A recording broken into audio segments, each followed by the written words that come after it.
Ito si Sir, oh. Kahit Pasko nasa kalsada nagtatrabaho.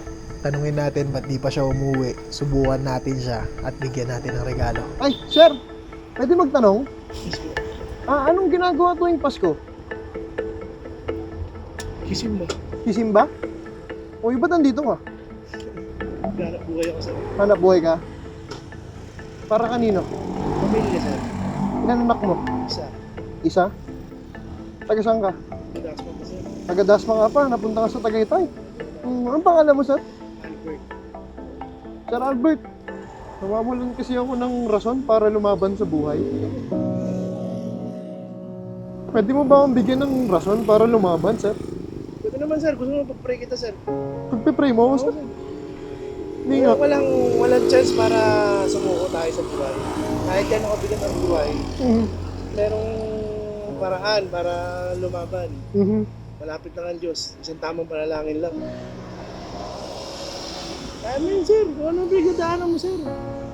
Ang bigat lang kasi ng mga problema, sir. Kaliwat kanan eh, mga problema yan eh. Lahat naman, sir, ng tao may problema, sir. Nahihirapan talaga ako. Ang bigat ng lahat ng nararamdaman ko, tapos wala akong napagsasabihan eh. Sige, sir. Pagpipray kita, sir. Grabe, nakakagulat to. Totoo ba to? Gagawin natin para gumaan yung nararamdaman mo. Pray ka, sir. Kayo manalangin. Sige. Dakilan Diyos, aming Ama, Panginoon. At eto si Kuya Albert, isa sa mga Grab rider na madadaanan natin sa kalsada ngayong Pasko. Sa totoo lang, hindi ko rin alam ba't ako nandito. Gusto ko lang sana magbigay ng onting blessing sa mga tropa nating piniling magtrabaho sa mismong araw ng Pasko. Higit na kaban. Pare, uwi na ako, pare. Ang goal natin, mapauwi natin yung mga kapwa nating riders na lumalaban kahit Pasko para sa pamilya. Maliit na regalo, galing sa itaas natin. Pasko. Maraming salamat, bossing. Thank you, Lord. Andito tayo ngayon sa kahabaan ng Silang, Patagaytay. Dito tayo maghahanap ng mga kapwa nating rider na lumalaban sa kalsada para sa pamilya. Tingnan natin kung sino yung maambunan at mauulanan ng blessing dahil maaga natin silang papauwiin para makauwi sila sa kanya-kanya nilang pamilya at makasama nila yung pamilya nila ngayong Pasko. Ano?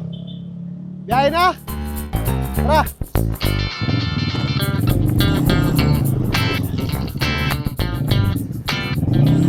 Ito, ayan si Bossing. Bossing, pwede magtanong? Bakit Paskong Pasko eh? Nasa kalsada ka nagkatrabaho. Kailangan, bossing. Pamilyado tayo, kailangan ko bayad. Pamilyado? Ilan na anak mo? Dalawa po? Dalawa? Ilang taong panganay? Ito. Eh ngayon, boss, napadaan ako dito sa Pasilang na to, di ba? Bossing. Napadaan ako dito. Kasi gusto ko lang magbigay sa'yo ng regalo para makauwi ka na ngayong Pasko. Gusto mo ba yun? Oo. Oh, bossing! Bossing, pwede ko bang masilip kung anong laman ng Gcash mo? Naku, bossing. Masilip naman ako. Nakakayaman, pero Eh, tignan natin. Kahit nakakaya pa yun, walang problema. wala yung laman, bossing. Dito, ito ata dahil... Oh, nasikis ko po! Ano to? 0.14 cents yung laman ng Gcash, hindi man lang umabot ng piso. Ano, lagyan natin to. Pwede, bossing. Kasi mahirap. Ang Pasko yan. Mahirap naman kasi kung magpapahinga kayo ngayong Pasko tapos wala man lang piso yung Gcash mo. Salamat, bossing. Ayan na, sakto. Pasko. Maraming salamat, bossing. Pahinga na ngayon. Puntahan mo pamilya mo tapos mag-relax muna kayo. Ngayon lang ako nakatanggap ng ganito, boss. Merry Christmas. Paano brother? Dito na ako. At para sa pangalawa nating tropa, eto sakto. May Grab rider dito na paalis na. Tanungin natin ba't di pa siya umuwi. Subukan natin siya at bigyan natin ng regalo. Ay, sir. Pwede magtanong? Anong ginagawa tuwing Pasko? Kisimba. Kisimba? O, ba't nandito ka? Ganap buhay ako sa Hanap buhay ka? Para kanino? pamilya, sir. Ilan anak mo? Isa. Isa? Taga saan ka? Madaas mo pa, sir. Taga Dasma ka pa, napunta ka sa Tagaytay. Ang pangalan mo, sir? Albert. Sir Albert, Nawawalan kasi ako ng rason para lumaban sa buhay. Pwede mo ba akong bigyan ng rason para lumaban, sir? Pwede naman sir, gusto mo pag-pray kita sir. Pagpipray mo, sir. Hindi nga. Walang chance para sumuko tayo sa buhay. Kahit gano'ng kabigat ang buhay, merong paraan para lumaban. Malapit lang ang Diyos. Isang tamang panalangin lang. Kaya mo yun, sir. Kung anong bigladaanan mo, sir. Ang bigat lang kasi ng mga problema, sir. Kaliwat kanan eh. Mga problema yan eh. Lahat naman, sir, ng tao may problema, sir. Eh. Actually nga, kaka-scroll ko ng Facebook. Nabalitaan ko yung dati kong kasama sa trabaho. Namatay na. Ngayon lang. Nabalitaan ko Ano namatay nangyari sa kanya? Depression? Depression, sir. Kaya kung di mo kaya yung problema mo, isang tamang panalangin lang, sir. Sir, pwede mo bang pag-pray ako, sir? Oo, sir. Kasi medyo nahihirapan talaga ako. Ang bigat ng lahat ng nararamdaman ko, tapos wala akong napagsasabihan eh. Sige, sir. Pagpapalay kita, sir. Ano na? Sir, pero gagawin natin para gumaan yung nararamdaman mo. Pray ka, sir. Tayo manalangin. Sige. Dakilan Diyos, aming Ama, Panginoon. Narito kami, Panginoon, sa lugar na to. Hindi aksidente, Panginoon, na lumapit sa akin yung taong to, Panginoon. Yes, sir. Dalangin ko, Panginoon, kung ano man po ang pinagdadaanan niya ngayong oras na to, Panginoon. Masakin niyo, Panginoon, sa pangalan ni Jesus. At Lord, sinabi mo sa iyong salita, Panginoon, na hindi mo kami iiwan, hindi mo kami pamamayaan, Panginoon. At Panginoon, tulungan niyo ko, Panginoon, na makalapit ng taong to sa inyo, Panginoon. Marinig niya, Panginoon. Marinig mo, Panginoon, yung problema niya. Pinagdadaanan niya, Panginoon. Wasakin mo yun, Panginoon. Alam ko, meron kang gagawing paraan para gumaan ang pakaramdam ng taong ito, Panginoon. Gawin niyo lang po kaming instrumento, Panginoon. Gawing driver, Panginoon, ng buhay na ito, Panginoon. Lord, maraming po salamat. Sa pangalan ni Jesus, I pray. Amen. Amen. Yes. Sir Albert, tulong ka ng langit sa akin, sir. Kaya mo yan, sir.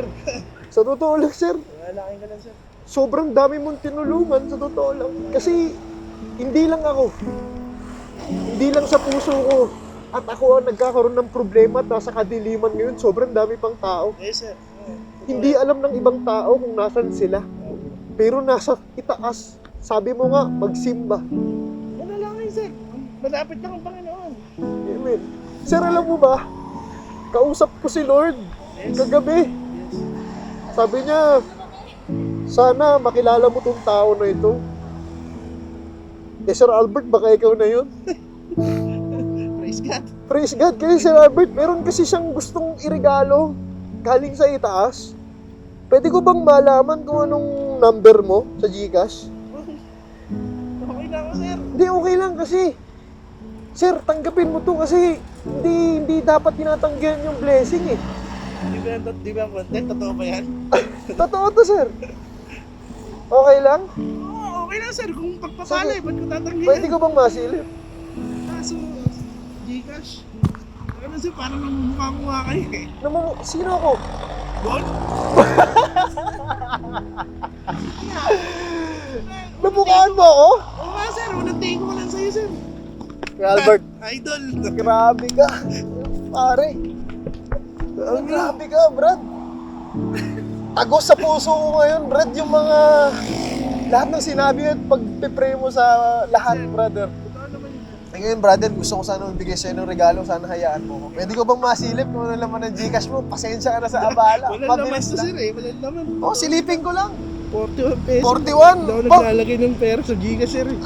nasan mga pera mo? Wala po. Wala kang pera? Wala talaga, sir. Eh, bale, pati pasilip nga ako, brother. Pasilip nga ako. Ay, sakyan mo, sir, di ba? Oo.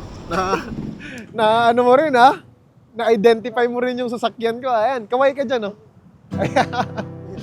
O, dahil ngayong Pasko, gusto kong umuwi ka at gusto kong pumunta ka sa pamilya mo.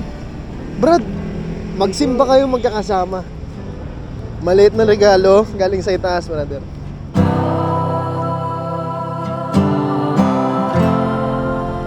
Thank you, sir. Hindi maliit yan, sir. Kulang pa to, Brad. Kulang pa to. Sa totoo lang, kulang pa to, Brad. Kasi Sa totoo lang, punong-puno ka ng pagmamahal sa itaas, Brad eh. Actually, sir, kababalik ko lang ulit sa Panginoon, sir. Totoo? At grabe siya, di ba? Iba mo bless the Lord. Iba mo bless the Lord. Amen. Dahil yung plano ng Panginoon sa atin, Brad, nasa Biblia yan, sobra-sobra yung pagpapala na John inahanda 3:16, sa sir. For God so loved the world that He gave His only begotten Son, that whoever believes in Him shall not perish but have eternal life. Amen.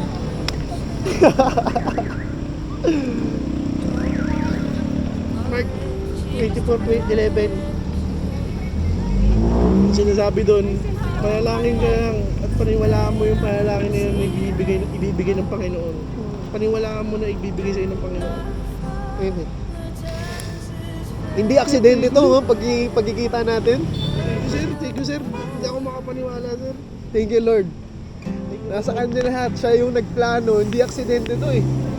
Sir, marami rin akong problema, sir, eh. Kasi yung anak ko, kakagaling lang namin sa hospital. Nakalunok ng bariya. Hanggang ngayon, sir, daladala ko yung utang. Meron ka pang hospital bills ngayon? Okay na, sir, nasettle, pero okay na yung anak ko. Oo. Malayo na sa kapahamakan. Pero yung naiwan na damage sa Oo. amin, Malaki. utang. Oo. May biyahe lang ako para sa pang-araw-araw. Yung ba't ako yung binigyan ni Lord? Thank you, Lord. Praise God. Thank you, Lord. Thank you, Brother, Lord. maraming salamat. Kulang pa yan sa plano niya para sa'yo, Brad. At sana magkita ulit yung landas natin Yes, sa sir. tamang panahon. Thank you, sir, ulit. Salamat. Salamat. Brother, enjoy ka. Umuwi ka ngayon. Pumunta ka sa pamilya mo at i-treat mo sila. Thank you so Ako na much. bahala.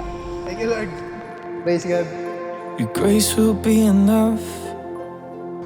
Ngayon alam ko na ba't natin ginawa to, Brad. Ano na parts, oh? Bumabagsak yung luha ko, Brad. Hindi ka, bossing. Hindi, Brad, sobrang natouch ako doon kay Kuya Albert. Iba yung tao. Hanap pa tayo ng huling tao na bibigyan ng blessing ng Panginoon.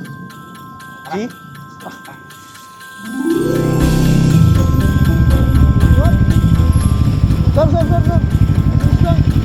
Tanong, ano pong gusto niyong regalong matanggap ngayong Pasko? Para sa akin, good health lang. Totoo? Oo. Pang-grocery kayo. Pang grocery. At pang Noche Buena. Sakto. Ito regalo ko sa'yo, brother. Oh. Regalo na sa itaas, brother. Ito po, 10,000 para sa'yo. Merry Christmas, Tay. Uwi ho kayo kasi Pasko na. Praise God. Salamat, brother. Ingat ka sa biyahe mo palagi. I-treat niyo po yung pamilya niyo. Kain po kayo sa masarap, ha. Merry Christmas ho. God bless ho. Sige. God bless.